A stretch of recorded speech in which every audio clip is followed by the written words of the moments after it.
Alright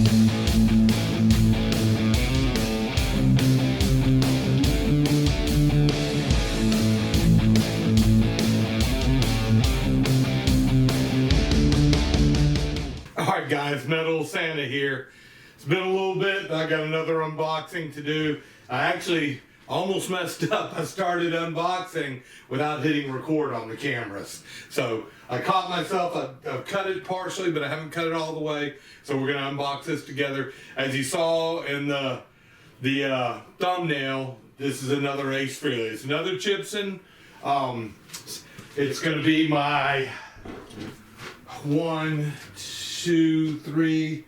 So it'll be my 4th Chibson and my 5th overall Chinese-made guitar. So this will be number 4 as far as Chibson goes, number 5 as far as Chinese-made. The Chibonez that we did, these Paul Stanley, which, not gonna lie, I wasn't 100% satisfied with. I got some issues with it. I'm getting close to my shootout video, but I've got this and I've got my Spark cap that I want to do unboxings on. So without further ado, let's go ahead and get this opened up the rest of the way. So my safety knife, as always, like I said, I've already cut.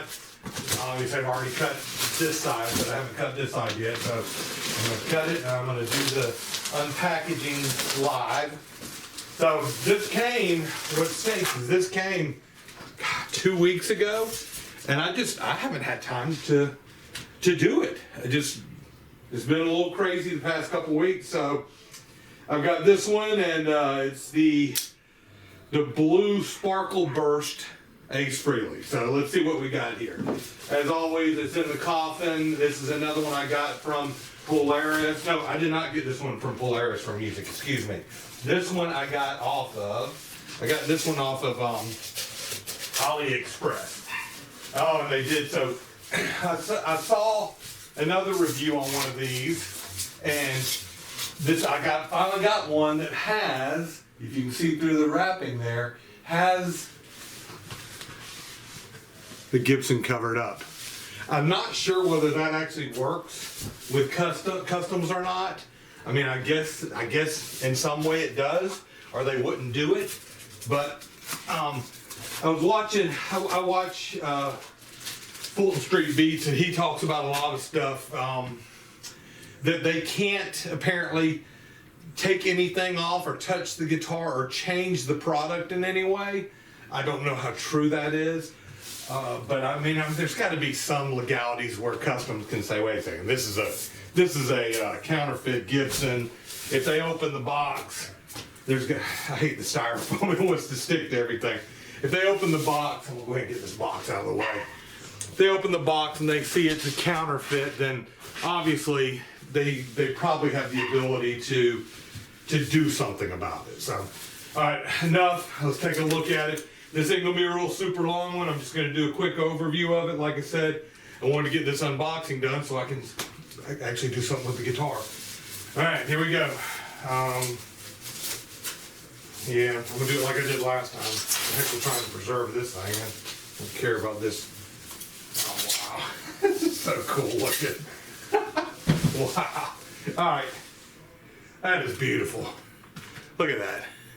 See if you can see how sparkly that top is. I mean, that's just, I don't care where it's made. That is really cool. It's got that plastic is all scraped up. That's disappointing. Looks like they buffed it with the plastic on there. So it's got the plastic all scraped up. It's got the Gibson, custom art, historic. Y'all remember the gray one I wasn't super happy with because it had some buffing issues on the neck. And looking at this one, I can already see, I'm hoping the switch tip is in the bag. Let's look and see if the switch tip is in the bag. I don't see the switch tip in the bag. I have to look for it. There's the Allen key. There it is. So yep, switch tip is in the bag, so that's good. This, I don't know if this is the same one that Fulton Street Beats got. I think there's several different people making these.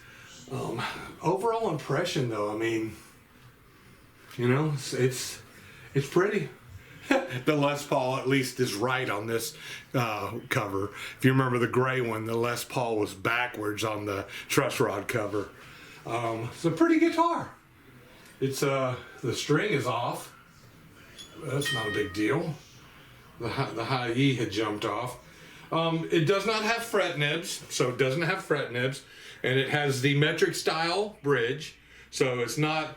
This is closer to what the Chibsons have always been, kind of more like an Epiphone version of a Gibson. Not, you know, the couple I've gotten recently have the Gibson style pin bridges and have fret nibs and very, very close. Knobs, well, knobs are a little stiff, nothing crazy. Of course, it's got the lightning bolt inlays. God, that one's stiff, really stiff. We'll eventually take off the back plate and see what it's got as far as pots. I'm sure they're the dime pots. I've heard that doesn't really matter. There's been several people that tell me that the pot size doesn't make a huge difference in the playability on these things. Of course, I know it's not going to be in tune. Not in tune. Usually, I've been finding they have no tension on the neck when they send them. And, you know, I get a lot of comments, oh, that's the way they ship them, and that's fine. The overall first impression, pretty good. I did notice one little spot. You can see, of course, it's got the fake Gibson Custom Shop stamp on it. The fake serial number made in the USA. We all know it's not. Fake Grovers. Couple of them are crooked. Look at that. If you look at this one right here, you can see that it's kind of crooked. It's kind of turned crooked. So not great QC there. Looks like just a plastic nut. There's a spot, if you look, and I've been noticing this on a lot of the Chibson Chibson stuff now, is right there at the neck joint. The paint work is not that great. You can see that they've kind of oversprayed, and again, it's $250 guitar. I don't know how much you expect out of these. It's got a really cheap bridge. I can see that right now. Thin metal on the pieces, the intonation slots. I'll probably end up changing a lot of this stuff out. This is probably the one I'm gonna put super distortions on it here and here. I've seen people that have done that. I'm gonna do super distortions. I mean, all these are, you can see they just spray painted them silver. So they're probably the cream colored pickups that have been spray painted silver is all it are. You can see it on the wrapping around the pickup. The trim, the pickup rings appear to be metal. They may be plastic, but they appear to be some type of metal. So, let's see what else. It's a beautiful paint job. I mean, it's just super cool. The sparkle in it. I mean, how much would you pay for a guitar like this US made? Thousands. So, all right, I wanted to get the unboxing done on this one. As always, I try to represent these things for what they are. They're not Gibsons. They are platforms that you can do stuff with. They're also cool. I mean, you know, who wouldn't spend $250 for a piece of wall art that looks this cool? And it's just awesome. You couldn't, if you went and tried to buy one of these, I think there were only, I want to say there were like 5 of prototypes made for him of this. But there was never a production model of this guitar ever made. So since there's not a production model, boo on you, Gibson. Gibson, if you want, you should do this model. I'm sure you would sell a ton of this model if you did it. But all right, guys, hope you enjoyed the unboxing. Like I said, this is going to be a pretty quick one. Like, subscribe, check out my other videos. I'm getting close to my shootout. I've got the guitars all set up now, and I'm gonna start recording some stuff. I've got real bad carpal tunnels that's getting worse and worse on me, and it's getting harder to play this as much as I want and practice as much as I want. So it's a little arduous getting these videos done right now. I'm probably gonna end up having the surgery. Hopefully that'll help. But guys, I appreciate it. Metal Santa out. Hope you enjoyed. Later. Bye.